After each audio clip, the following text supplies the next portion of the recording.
Halo semuanya, perkenalkan aku Thalia Christina Taniela, kelas LC10 Binusian 2024.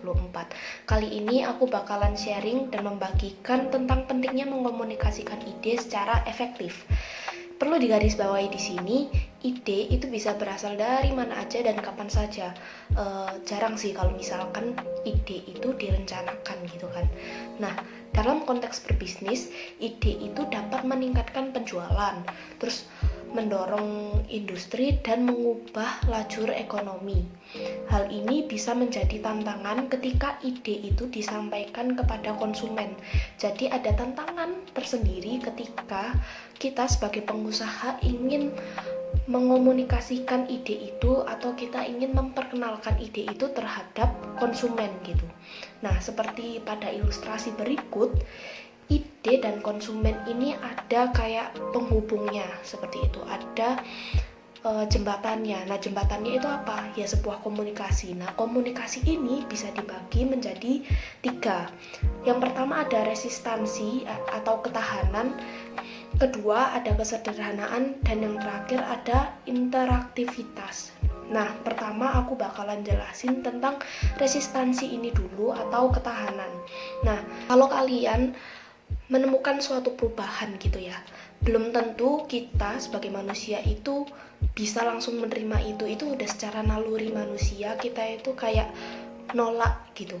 Contohnya yang paling deket adalah sekarang ini masa pandemi, kita melakukan pembelajaran jarak jauh. Pertamanya kita ngelakuin ini atau mungkin sampai sekarang kita masih adaptif gitu kan.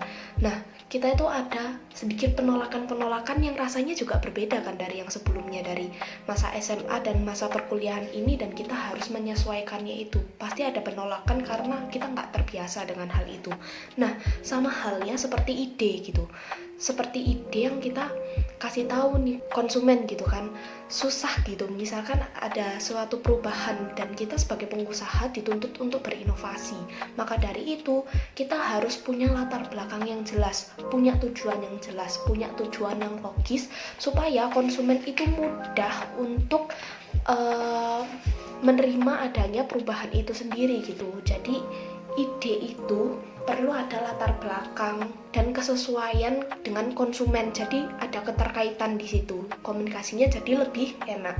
Dan yang kedua, lebih sederhana. Ide harus mudah dipahami. Untuk memperkenalkan sebuah ide kita harus sederhana. Nah, itu gimana caranya? Salah satunya kayak gini, eye catching. Kalau kalian lihat thumbnail yang di YouTube sekarang ini ada di sebelah sini, itu pasti ada yang lebih eye catching kan. Itu kenapa? Karena thumbnailnya yang menarik, atau bisa jadi juga karena judulnya gitu kan, judulnya yang menarik. Wah, apa ini? Jadi seseorang itu bisa langsung kayak ngeklik gitu kan, kasarannya kayak gitu. Nah, terus sederhana dengan cerita yang kita relate gitu. Gimana caranya kita bisa narik konsumen itu lebih mendalam gitu kan? Caranya ya dengan storytelling biasanya kayak gitu. Ketika kita mendapatkan sebuah hal yang sedikit awam ya, itu kalau misalkan kita agak relate gitu, wah aku relate nih sama ini, itu bakalan lebih gampang untuk menerima ide gitu kan.